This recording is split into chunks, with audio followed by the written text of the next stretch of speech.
আশা করি ভালো আছেন।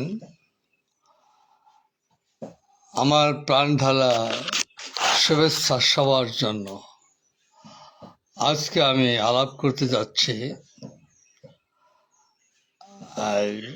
সামর বিজ্ঞানীদের জন্মের নেপথ্যে কারণ। আবার বলছি, সামর বিজ্ঞানীদের জন্মের নেপথ্যে কারণ। তো থ্যাংক ইউ। শুরু করছি। পুঁজিবাদী সাম্রাজ্যবাদী ব্যবস্থায় আরো বড় বড় যুদ্ধ হবে সামনে। যে সমস্ত যুদ্ধ আমরা অতীতে দেখে এসেছি বা অতীত যে সমস্ত ক্ষয়ক্ষতি দেখেছি ওগুলো আমরা ফেলে এসেছি।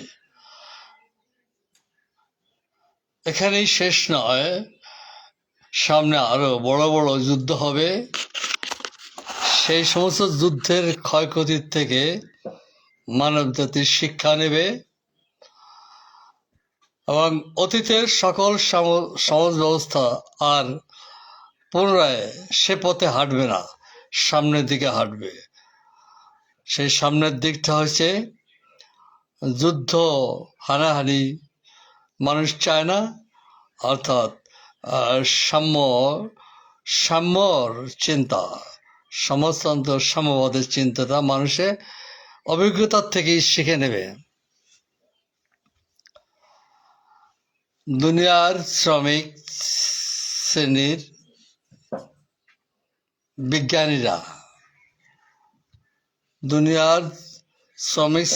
বিজ্ঞানীরা অর্থাৎ প্রগতিশীল শ্রেণীর যে বিজ্ঞানীরা জন্ম হয়েছিল, তারা মানব জাতির সাংস্কৃতিক গল্প, উপন্যাস, নাটক লিখেছে। এভাবে আমাদের দেশ সহ পৃথিবীতে অনেক শিল্পীর উদ্ভব হয়েছিল এবং তারা সাহিত্য দিয়ে সেবা করেছে। উল্লেখযোগ্য রবীন্দ্রনাথ ঠাকুর, শেক্সপিয়ার, মিল্টন, বাংলাদেশে মধুসূদন দত্ত, রবীন্দ্রনাথ ঠাকুর, শরৎচন্দ্র সেন সহ দুনিয়াব্যাপী অসংখ্য যে শিল্পী জন্ম হয়েছিল এবং সে শিল্পীরা যে অবদান রেখেছে মানব জাতির জন্য, সেই ঋণ আমরা পরিশোধ করতে পারবো না। এবং এই সমস্ত শিল্পীর যে আবিষ্কার, অর্থাৎ শিল্প আবিষ্কার, শিক্ষা দীক্ষা, জ্ঞান বৃদ্ধির আবিষ্কার এবং মেডিকেল সায়েন্সের যে বিজ্ঞানীরা যে আবিষ্কার করেছে, তা দিয়ে বর্তমানে আমাদের অসুখে আক্রান্ত দুনিয়া মানুষ সেবা পাচ্ছে। মেডিকেল আবিষ্কার যারা করেছেন, মেডিকেল বিজ্ঞানীরা এবং সামাজিক বিজ্ঞানীরা, আরেকটা বিজ্ঞানী আছে যে বিজ্ঞানীরা সামর বিশেষজ্ঞ, সামরিক দ্রব্য সামগ্রী, সামরিক পণ্য সামগ্রী সৃষ্টি করেছে। সামরিক পণ্য সামগ্রী হচ্ছে আধুনিক দুনিয়ার যে সমস্ত অস্ত্র, এগুলো তো নাম জানাও কঠিন। সে পিস্তল, রিভলভার থেকে শুরু করে আকাশে যুদ্ধ করার ব্যালিস্টিক ক্ষেপণাস্ত্র, রাসায়নিক ক্ষেপণাস্ত্র, স্থল বাহিনীর ইনফ্যান্ট্রি অস্ত্র এবং বড় যুদ্ধের জন্য আর্টিলারি অস্ত্র, এই সমস্ত অস্ত্র আবিষ্কার করছে সামর বিজ্ঞানীরা। তাহলে আমরা দেখতে পাচ্ছি সামাজিক মানুষের সেবায় যে সমস্ত শিল্পী, উদ্যোক্তারা যা কিছু আবিষ্কার করেছে মানব জাতির সেবায়, লেগেছে বা আমরা উপকৃত হয়েছি। সামরিক বিজ্ঞানীদের জন্মের নেপথ্যে কারণটা কি? আবার ওই সমস্ত সামাজিক মানব সেবার কল্যাণে যে সমস্ত বিজ্ঞানীদের উদ্ভব হয়েছিল বা সৃষ্টি হয়েছিল, তাদের মনোভাবটা কি ছিল? সামরিক বিজ্ঞানীদের মনোভাবটা কি? এখানে শ্রেণী বিভক্ত সমাজে, আর এই শ্রেণী বিভক্ত সমাজটা যেদিন থেকে শুরু হয়েছে সেদিন থেকে হানাহানি, মারামারি, যুদ্ধ শুরু হয়েছে। এবং এর ভিতর থেকেও মানুষ কৃষি বিজ্ঞানী, সামাজিক শিল্প সাহিত্যিক বিজ্ঞানী, তারপরে এর পাশাপাশি এই যে মারণাস্ত্র বিজ্ঞানীদের উদ্ভব হলো কেন? এটা এটা আমরা অনেক সময় ভাবি, কিন্তু ভেবেও কোনো সদুত্তর পাই না। যেদিন থেকে শ্রেণী বিভক্ত হলো পৃথিবী, সাথে সাথে শ্রেণী দ্বন্দ্ব শুরু হলো। শ্রেণী দ্বন্দ্বটা ধারাবাহিকভাবে বিবর্তনের ধারায় আজও শ্রেণী বিরোধটা সর্বোচ্চ পর্যায়ে। এর পরে শ্রেণীদ্বন্দ্ব আর থাকতে পারে না, অর্থাৎ মানুষ মানুষকে মারে।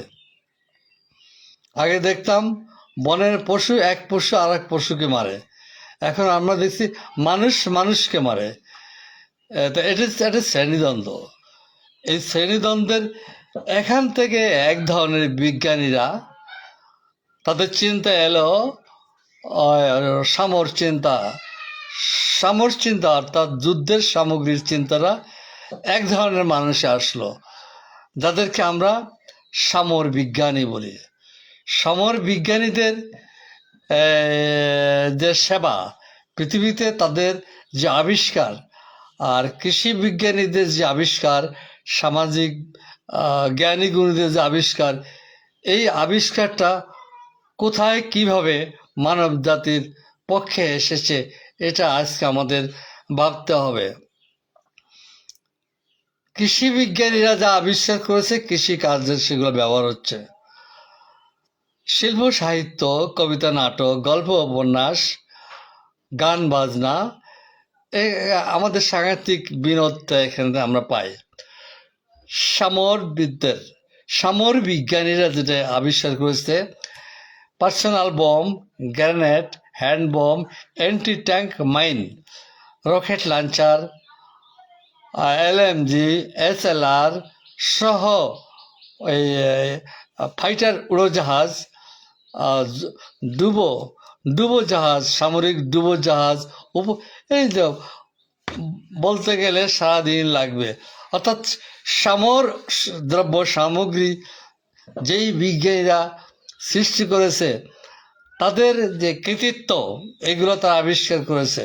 সামর বিজ্ঞানীদের যে আবিষ্কারের যে দ্রব্য সামগ্রী মানব জাতির কোথায়, সেটা কতটুক মানব জাতির সাফল্য বা মানব জাতির স্বাস্থ্য ভালো হয়েছে, শিক্ষা ভালো হয়েছে, এটা দেখা যায় না। সামর বিজ্ঞানীদের আবিষ্কার মানুষকে খুন করেছে, পৃথিবীর প্রাকৃতিক সম্পদ ধ্বংস করেছে, বায়ুমণ্ডল দূষিত করেছে, বন জঙ্গল উজাড় হয়েছে, স্থলে আকাশে বায়ুতে যে সমস্ত প্রাণী থাকতো সেই প্রাণী ধ্বংস হয়েছে। সামর বিজ্ঞানীরা তাদের এই আবিষ্কার করে পৃথিবীর যে ধ্বংসলীলা, পৃথিবীর যে খুনাখুনি হয়েছে, এটা সামরিক বিজ্ঞানীরা কি লক্ষ্য করে? তাদের কি এটা ভেবে দেখেছে যে একজন কৃষি বিজ্ঞানীদের আবিষ্কারে সমাজের কি লাভ হয়েছে? একজন ডাক্তারের আবিষ্কৃত দ্রব্যসাম্য দিয়ে কী উপকার হয়েছে? এবং একজন সামর বিজ্ঞানী যে অস্ত্র বানিয়েছে, মারণাস্ত্র বানিয়েছে, তার দ্বারা সমাজের মানুষের কি হয়েছে? সামর বিজ্ঞানীদের এটা আমি ভাবার জন্য অনুরোধ করছি, তারা যেন এটা ভেবে দেখে। এখন সামরিক বিজ্ঞানীরা মারণাস্ত্র বানাবার যে চিন্তাটা তাদের মাথায় এলো কেন? আর এই যে কৃষি বিজ্ঞানীর কৃষি দ্রব্যের উপরে আবিষ্কারের তার মাথায় ওই চিন্তাটা কেন এলো? ডাক্তার যে তার তার ভিতরে এইভাবে অন্য অন্য শিল্পবিজ্ঞানীদের মাথায় একভাবে আসছে, সামরিক বিজ্ঞানীদের মাথায় একভাবে আসছে। এটার কারণ হলো শ্রেণীবিভক্ত সমাজে একটি মানুষ যা দেখে সেখান থেকে তার চিন্তার উদ্ভব হয় এবং সেখান থেকে সে একটা উদ্যোক্তা হয়। কাজে পৃথিবীতে যান্ত্রিক যুগ বা বিবর্তন যুগে মানুষের যে বিভক্ত হয়েছে, বিভক্তের যে হানাহানি হচ্ছে, যে মারামারি হচ্ছে, এই মারামারির দমন নিষ্পত্তির কারণে সামরিক বিজ্ঞানীরা রিভলভার আবিষ্কার করেছে, পার্সোনাল বোম আবিষ্কার করেছে, অ্যান্টি ট্যাঙ্ক মাইন বানিয়েছে, যুদ্ধের ফাইটার প্লেন বানিয়েছে বা অন্যান্য সব কিছু বানিয়েছে একজন সামরিক বিজ্ঞানী। সামরিক বিজ্ঞানী মানে পৃথিবীর যে কোনো শিল্পী, যে কোনো আবিষ্কার, যে কোনো উদ্যোক্তা, তার এই উদ্যোগ নেওয়ার পেছনে কিন্তু একটা জিনিস কাজ করে, যেটা আমি আমার কথার ভিতর দিয়ে বলতে চেষ্টা করেছি। এটা তো শ্রেণীবিভক্ত সমাজে এই চিন্তা আসবেই। এখন সামরিক বিজ্ঞানীদের হুঁশে আসতে হবে যে তার আবিষ্কার দিয়ে কি ক্ষয়ক্ষতি হচ্ছে। তারা কি উচ্চ বেতনে চাকরির লোভে এটা করতেছে, নাকি তাদের নেশা মানুষ মারতে হবে, রিভলভার দিয়ে একজনকে খুন করতে হবে? একজন সামরিক বিজ্ঞানী তার চিন্তার কোন অবস্থান থেকে সে মারণাস্ত্র তৈরি করতেছে? একজন ডাক্তার বিজ্ঞানী তার কোন অবস্থান থেকে সে এক্স রে মেশিন আবিষ্কার করতেছে, ফুসফুসের অপারেশন আবিষ্কার করতেছে? একজন কৃষি বিজ্ঞানী কোন অবস্থান থেকে সে কৃষির উপরে যন্ত্র আবিষ্কার করতেছে? একজন গানের শিল্পী, সাংস্কৃতিক শিল্পী, বিনোদন শিল্পী, সে কোন অবস্থান থেকে মানুষকে এই বিনোদের বিষয়গুলো আবিষ্কার করতেছে? এভাবে শ্রেণীবিভক্ত সমাজে আবিষ্কার উদ্বোধক অর্থাৎ বিজ্ঞানীদের এখান থেকেই জন্ম হয়। এটা হলো সত্য কথা। এবং দান্দিক ঐতিহাসিক বস্তুবাদের বিচার বিশ্লেষণে যদি আমরা দেখি কেন বিজ্ঞানীরা কামান বানিয়েছে, কেন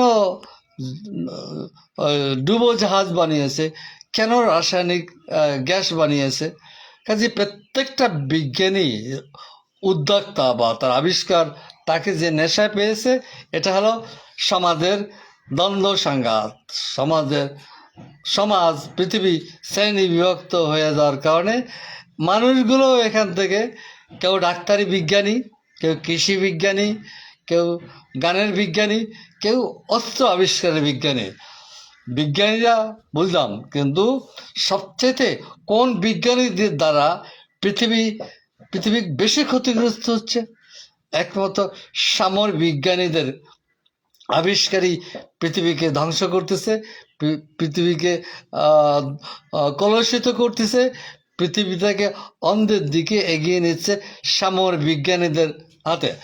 এখন সামরিক বিজ্ঞানীরা কখনো ভেবে দেখেছে আমি বড় চাকরির লোভে, বড় বেতনের লোভে আমি এগুলো আবিষ্কার করছি? সে কি তা নাহলে শ্রেণীবিভক্ত সমাজে ওই সামরিক বিজ্ঞানী পুঁজিবাদী সাম্রাজ্যবাদী ও সে নিজে। আর প্রকৃত যে প্রগতিশীল, যে ভালো চিন্তা করে, সে ওই চাকরি করবে না, সে ওইটা আবিষ্কার করবে না। এবং আমার নিজের বেলাও আমি ছোটবেলা ভাবতাম কি হব, কি করব। ছোটবেলার ভাবনা, কখনো ভাবতাম সৈনিক হব, কখনো ভাবতাম এই হব সেই হব, সব কিছু ভাবতাম। ক্রমে আমি বড় হতে শুরু করলাম, তখন আমার ভাবনাটাও স্থির হয়ে আসলো। কি বড় হয়েছি, কি করলে আমার মানুষের উপকার হবে? আমি আজকে যা করতেছি, যা বলতেছি, এটা আমার সে সময় ভাবনা ছিল যে এই করলে মানুষের ভালো হবে, আমি তাই করে যাচ্ছি। একজন সামরিক বিজ্ঞানী, সেও আমার মতো ভেবেছে কি করলে ভালো হয়। সে যুদ্ধের সামরস্য বানাবার জন্য সে উদ্যোগ হয় এবং সে যুদ্ধের যুদ্ধের সামগ্রী বানাচ্ছে। আর প্রতিক্রিয়াশীল যুদ্ধবাজরা বিভিন্ন দেশের সাম্রাজ্যবাদের তো দুইটা অংশ। প্রথম সাম্রাজ্যবাদীদের ওই যে ওবামা, তারপরে ক্লিন্টন, ট্রাম্প, রাশিয়ার পুতিন ইত্যাদি, চীনের নেতাজি এম কিল, উত্তর কোরিয়ার, আমাদের দেশের সদ্য একজন এসছে, দেখতে হবে, ইনুস চলে গেল, নূতন যে এসছে সে কেবল বসছে, দেখি কি করা যায়। এখন এই বিজ্ঞানীরা বাজেট করতেছে, রাষ্ট্রের যে বাজেটটা, শিক্ষা খাতে বাজেট, খাদ্য খাতে বাজেট, অনেকটা বাজেট করতে যায় সমর বিভাগের বাজেটটা তারা বৃদ্ধি করতেছে, সমর বিজ্ঞানীদের বেতন বাড়িয়ে দিচ্ছে। সমর বিজ্ঞানীদের, পৃথিবীর যুদ্ধবাজরা ওই সমর বিজ্ঞানীদেরকে বড় অঙ্কের বাজেট দেয়, কিন্তু অন্য অন্য মানুষের জীবন ধারণের, জীবন উন্নতির জন্য যে সমস্ত শিল্পী আছে তাদের তেমন কোনো বাজেট দেয় না। এমনকি এমন ক্ষুদ্র ক্ষুদ্র উদ্যোক্তা আছে, না খেয়ে থাকে, কিছু নাই, তারপরেও তারা ভাবে, এবং তাদের ভাবনার জন্য যে অর্থকড়ির দরকার তা তাদেরকে গভর্নমেন্ট বাজেট করে না। সামরিক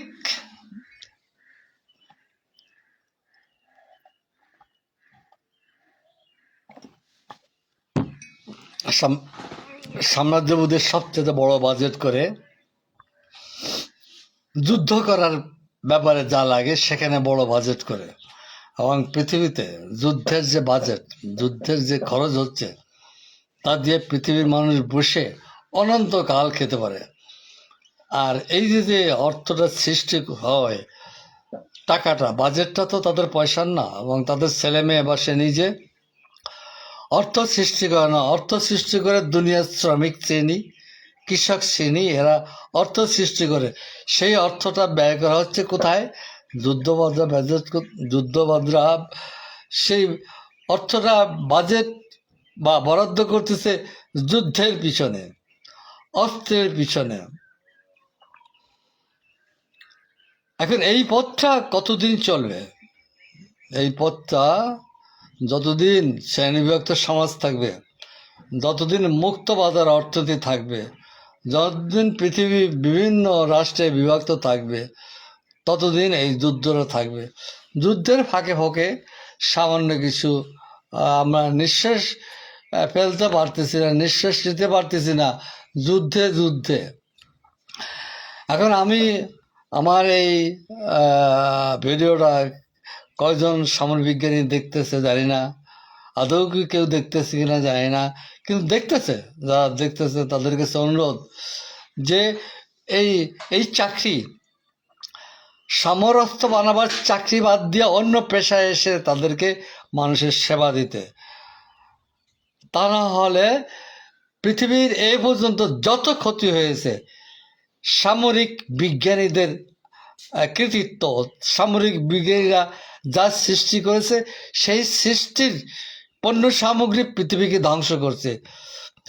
কোনো সামরিক বিজ্ঞানীদের কোনো আবিষ্কার একগোছা ধান ফলায় নাই, একটা ফুলের চারা জন্ম হয় নাই, কোনো শস্য হয় নাই, কিছু হয় নাই। একমাত্র এই সামরিক বিজ্ঞানীদের যে সমস্ত আবিষ্কার, এ দিয়ে পৃথিবী প্রতিদিন বায়ুমণ্ডল নষ্ট হচ্ছে, প্রতিদিন অশান্তিতে থাকতে হচ্ছে, প্রতিদিন চুরি ডাকাতি, প্রতিদিন যুদ্ধ। এই সামরিক বিজ্ঞানীদেরই এখানে প্রধান অবদান। কোনো পুঁজিবাদী যুদ্ধবাজদের অবদান নাই। যুদ্ধবাজরা পৃথিবীর শ্রমিক কৃষকের হাতে সৃষ্টি যে অর্থটা ওদের হাতে যায়, আর ওরা যুদ্ধ পরিকল্পনা বাজেট করে এবং যুদ্ধ করে। এখন মূল নায়ককে, মূল নায়ক আলে পৃথিবীর সব সামরিক বিজ্ঞানীরাই দায়ী। সামরিক বিজ্ঞানীরা যদি সব কিছু বন্ধ করে দেয়, সামরাস্ত্র তৈরি যদি না করে, এরা যুদ্ধ করতে পারবে না। এরা পৃথিবীর হানাহানি, এরা পৃথিবীতে আর কোনো বানরামতি করতে পারবে না। এদের বানরামের, এদের যে সাম্রাজ্যবাদীদের যে ঘেউ ঘেউ, এর সব উৎস হলো সামরিক বিজ্ঞানীরা। এরা মানুষের সন্তান, এরা মানুষ, এদের ভিতরে প্রগতিশীল চিন্তা নাই। শ্রেণীবিভক্ত সমাজে এই সামরিক বিজ্ঞানীরা সবাই সাম্রাজ্যবাদী পুঁজিবাদীর পক্ষের দালাল বা বেড়া সাম্রাজ্যবাদী। এখন শ্রেণীবিভক্ত সমাজে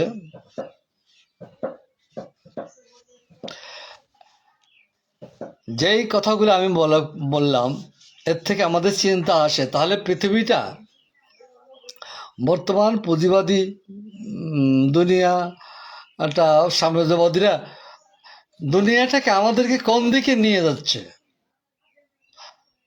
আমাদের কোন দিকে নিয়ে যাচ্ছে, দুনিয়াটা কোন দিকে যাচ্ছে?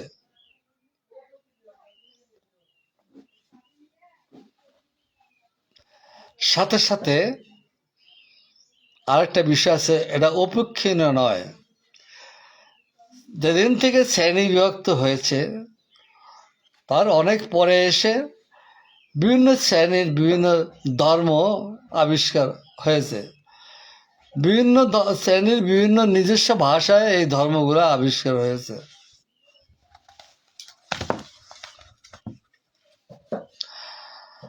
নানানভাবে আবির্ভূত এই ধর্ম আমাদের মস্তিষ্কে শিকড় গেড়ে বসেছে। পুঁজিবাদী যুদ্ধের সাথে সাথে আরেকটা রেষারেষি আছে, সেটা হচ্ছে ধর্মীয় রেষারেষি।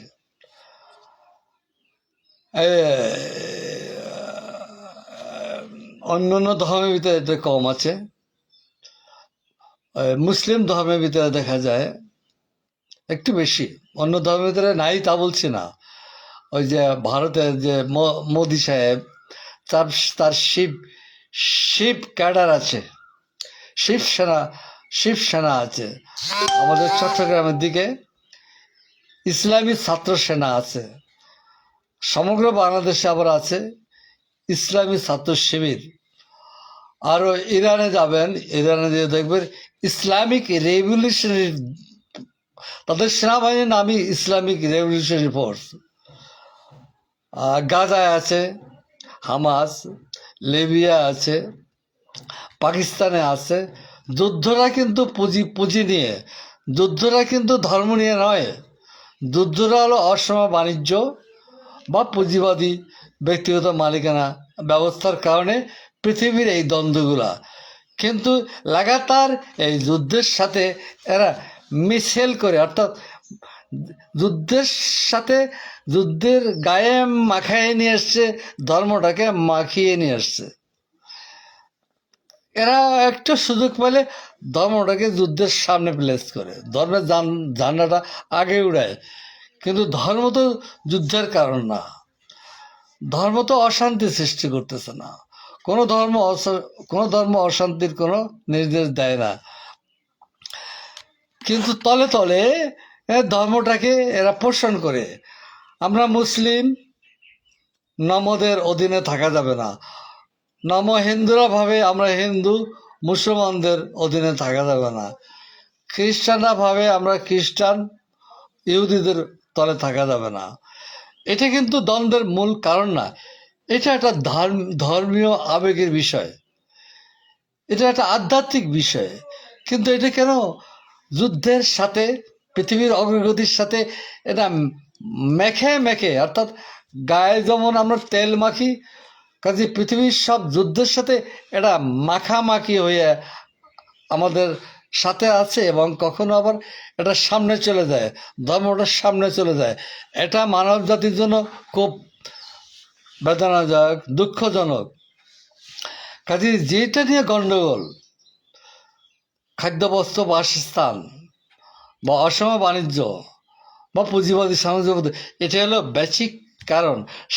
এগুলো হলো অবয়বে আমরা ভাষা দেখি, জাতি দেখি, ধর্ম দেখি, এগুলো অবয়বে, এগুলো কোনো সারের বিষয় নয়। মূল বিষয়টা হচ্ছে কি অর্থনৈতিক সংকট, অর্থনৈতিক বিভাজন, অর্থনৈতিক দুনিয়া বা মানুষ বিভিন্ন শ্রেণী বিভক্ত।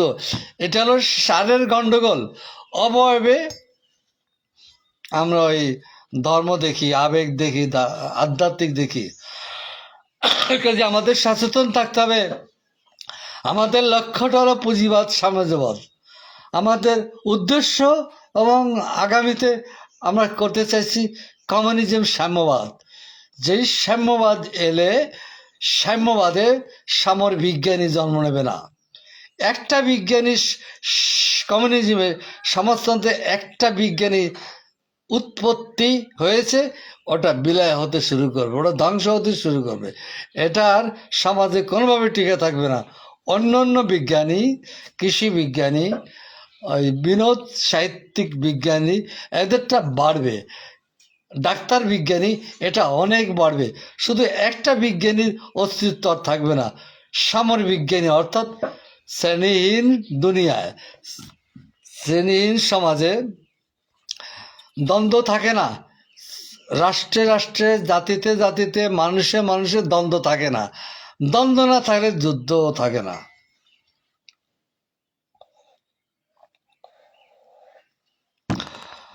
দ্বন্দ্ব না থাকলে যুদ্ধ থাকে না। যুদ্ধ না থাকলে পিস্তলের দরকার হয় না। যুদ্ধ না থাকলে গ্রেনেডের দরকার হয় না। কাজে দুনিয়াব্যাপী শ্রেণীহীন সংস্থা কমিউনিজম ব্যবস্থা কায়েম করলেই পৃথিবীর স্থায়ী সুখ আসবে। সামর বিজ্ঞানী আর আসবে না। বরং সামর বিজ্ঞানী বন্ধ হয়ে গেলে মানুষের ভিতরে আরো কিছু নূতন শাখার বিজ্ঞানী আসবে, অর্থাৎ দেহ চর্চা, দেহর বিজ্ঞান, যৌবনে বিজ্ঞান, মরে যায় কেন, মরতে চায় না, এর উপরে আবিষ্কার হতে থাকবে। মানুষ মরতে চায় না, কিন্তু কেউ মরতে চায় না, কিন্তু কিভাবে বাঁচবে তার সেই মেডিসিন নাই, তার সেই যন্ত্র নাই যে আমি কোনোদিন মরবো না। ওই বিজ্ঞানীদের আসবে এবং মানুষ ওইটা ভাববে যে মৃত্যুর পরে আমি কোথায় যাই বা মৃত্যুর পরে আমার কি হয়। এখানে অনেক চর্চা হবে, অনেক বিজ্ঞানী হবে। একটা বিজ্ঞানী পৃথিবীর থেকে শেষ হয়ে যাবে কমিউনিজমে, শ্রেণীহীন সমাজে। সামর বিজ্ঞানীরা আর থাকবে না। তো অনেক কথা বললাম, কথাগুলো জটিল এবং অল্প সময় সম্ভব না। তো আপনার থ্যাংক ইউ। আবার সাক্ষাৎ হবে।